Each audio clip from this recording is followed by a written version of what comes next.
नमस्कार, फिर पैसा बोलता है में आपका स्वागत है। मैं आनंद श्रीनिवासन। आज शनिवार है, मेरे साथ मेरे भाई हैं। आपके सवाल जो आपने इंस्टाग्राम में पूछा, उसे वो आप पूछेंगे और मैं उसका जवाब दूँगा। Which is a better investment option? Gold Bees versus digital gold. Gold go Bees has an expense ratio which I need to pay each year, whereas digital gold I pay 3% GST only at purchase and storage cost after a few years. अगर आप digital gold खरीदते हैं, तो cost ज़्यादा होता है। Storage का cost लेंगे, जीएसटी लेंगे। अगर आप और दूसरा वो कंपनी होना चाहिए, अगर कंपनी बंद हो गया तो आपका पैसा डूब जाएगा।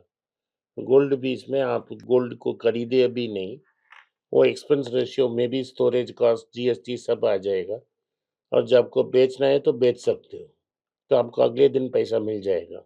अगर आप डिजिटल गोल्ड हैं, तो बेचने से पैसा आने के लिए 2-3 दिन लगेगा। जब मार्केट में ये सेम डे सेटलमेंट होगा, अभी शुरू हो गया है 1 साल में। Hmm. अगर आपने सुबह गोल्ड बीस बेचा, शाम तक आपको पैसा मिल जाएगा। What about this gold companies like Tanishq and all these other Tangamai? They're त offering. तनिष्क के बारे में मैं जानता हूँ, तनिष्क को हम गारंटी दे सकते हैं। ये एक टाटा कंपनी है, इसीलिए बोल सकते हैं। और कंपनियों के बारे में हमें पता नहीं। मुझे तंगमिल पर्सनली मैं जानता हूँ, मैं रमेश साहब को जानता हूँ, वो चीटर नहीं है। लेकिन दूसरे कंपनी के बारे में मुझे कोई ज्ञान नहीं है। अगर उनका लॉस हो जाता है, आपका पैसा डूब जाएगा। If I was looking at investing a lump sum amount today for in a stock for 15 years, hmm, what kind of stock should I consider for 15 years?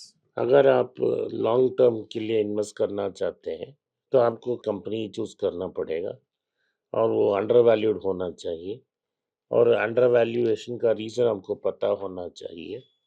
अगर आप 15 साल के लिए इन्वेस्ट करना चाहते हैं, तो एक लार्ज कैप स्टॉक को कंसीडर करें।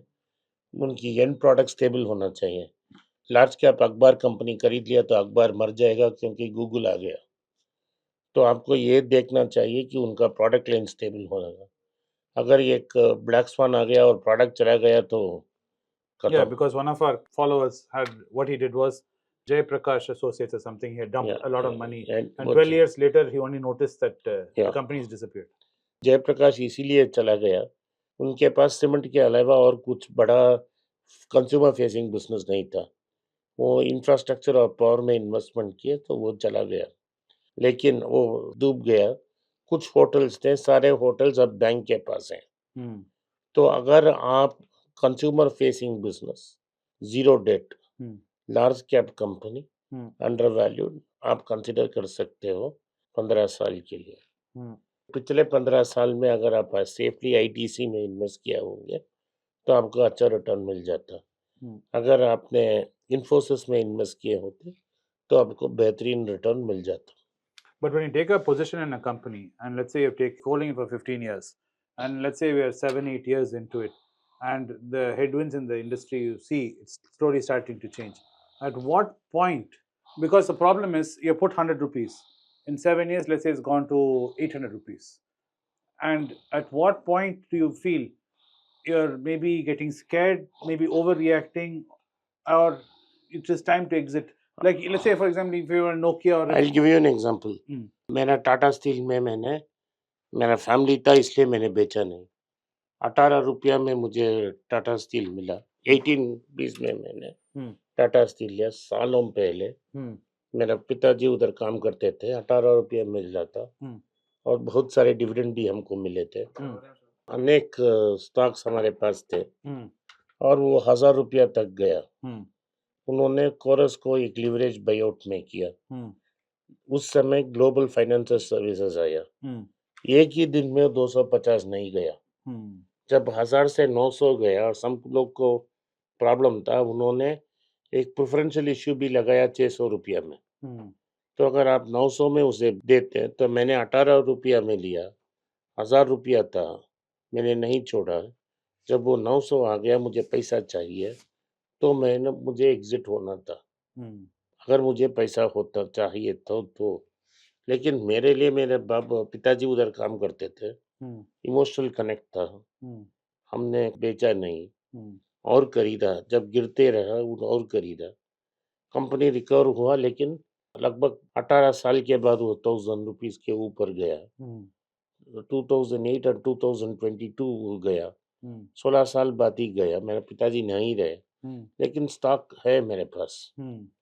वो इमोशनल कनेक्शन है। लेकिन अगर आपके पास ऐसा नहीं है और वही आपका सबसे बड़ा बिजनेस है, तो 18 रुपये में आपने लिया, 1000 गया, आपने टाटा साहब ने कोरस ले लिया। लेकिन जब प्रॉब्लम है आपको पता हो गया होगा, जब 900 आता है तो आपको एग्जिट होना चाहिए। आप 100 रुपये के लॉस के बारे में मत सोचिए। आपका 18 to 900 जो प्रॉफिट है वो तो बुक हो गया ना, वही करना है। Yeah, because the reason why I'm asking is, let's take a company like Vedant. The guy who's running it was considered like a big icon of India way back. I'm talking about 12, 13, 15 years back. At that time, it was going at, let's say, 150 rupees and had taken a huge position. Today, his situation, his fortune is completely changed. It is very difficult to evaluate should someone do then. अगर आप मेरा position में होते तो आप वेदांता को consider ही नहीं करते ना, क्योंकि वेदांता के पास बहुत बड़ा डेट था। That is today. तो हर दिन डेट था।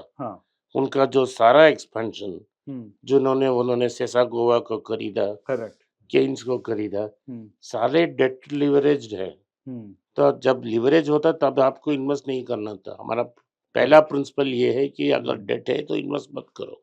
करेक्ट। तो आपने प्रिंसिपल वायलेट किया तो आपको पनिशमेंट होगा ही होगा। Fair enough. मैं इसीलिए टाटा के लिए डेट नहीं बोलता हूँ कि उन्होंने 19,000 उनको मिल रहा है इस बार 19,000 करोड़ डिविडेंड, उसमें 10% TDS लगेगा, लगभग 17,100 करोड़ मिल रहा है। लोग मुझे पूछे रहे थे कि टोटल डिविडेंड ही 12,000 करोड़ है, क्यों 19,000 करोड़ दे रहे हैं? उनके पास रिजर्व्स है भाई। करेक्ट, 90,000 करोड़ का रिजर्व्स है। यस, बट सो वो रिजर्व से ले रहे हैं पैसा। यस, उनका पैसा है, उनका मर्जी है।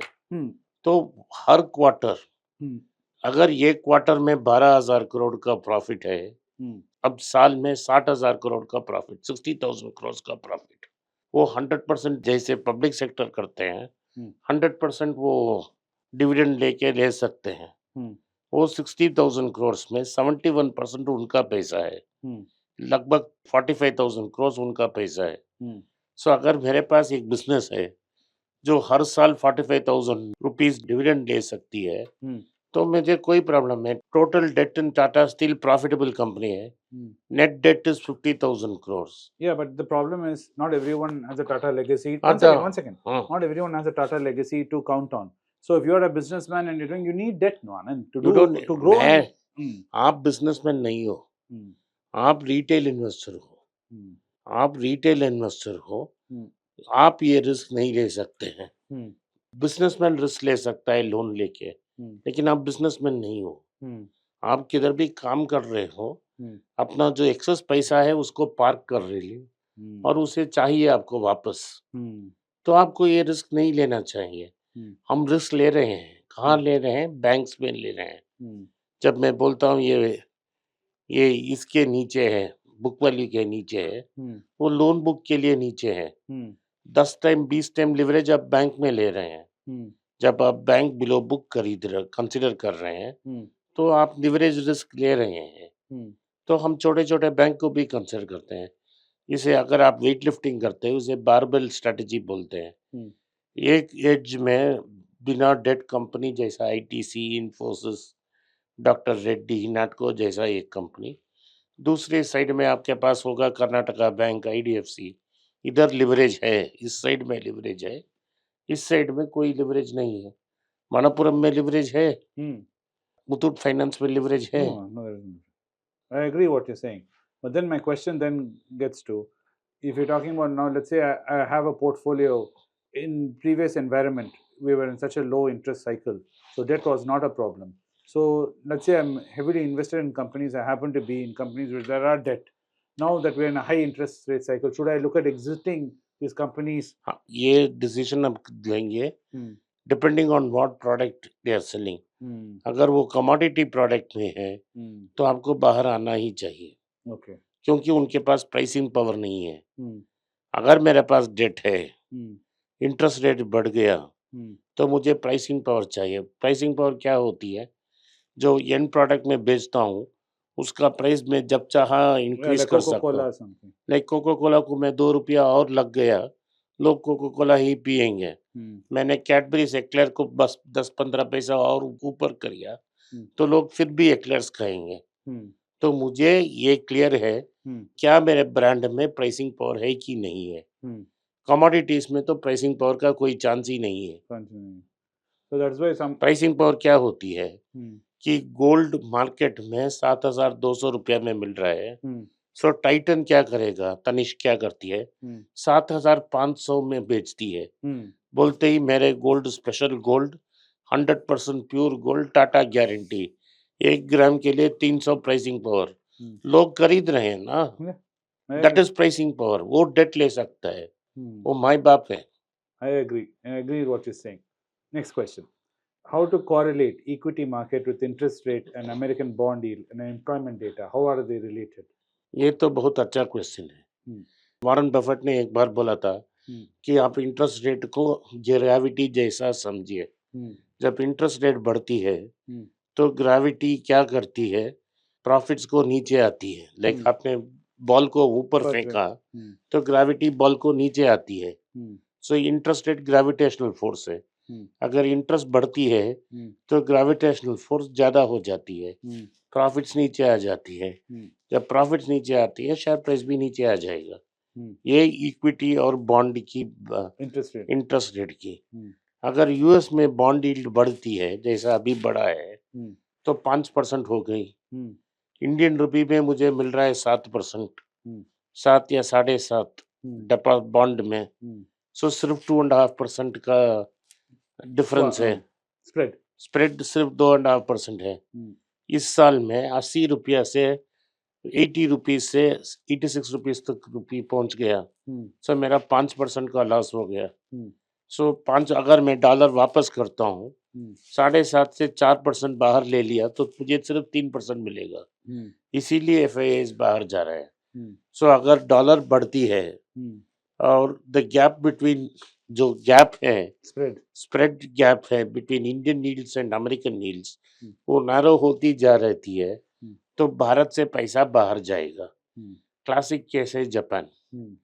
जब ये शुरू हुआ था 130 yen to a dollar, 135 yen to a dollar है। जब ये गैप बढ़ गई है लगभग $162 हो गया है, लगभग 25% की डिप्रिसिएशन हुआ है। और अमेरिका में जापान में कोई प्रॉब्लम ही नहीं है क्योंकि इन्फ्लेशन ही नहीं है। करेक्ट। सो अभी इन्फ्लेशन आया है, सो विन विन हो गया जापान के लिए। उनकी कंपनियां एक्सपोर्ट भी कर सकती हैं, उनकी घर में इन्फ्लेशन भी आ गया 40 साल के बाद। Local demand is picking, local demand भी पिकअप हो गया। सब अच्छे दिन आ गए हैं जापान के लिए। That's why I've been saying Japan is something to keep in mind. आज के लिए इतना ही। आपने इस पॉडकास्ट को सुना इसलिए आपका आभारी हूँ। हो सके तो इस वीडियो को लाइक कीजिए, चैनल को सब्सक्राइब कीजिए और बेल नोटिफिकेशन दबाएं। इस वीडियो को अपने दोस्त और रिश्तेदार के पास भेजें और उनको देखने की आग्रह करें। नमस्कार, धन्यवाद, जय हिंद। जय हिंद।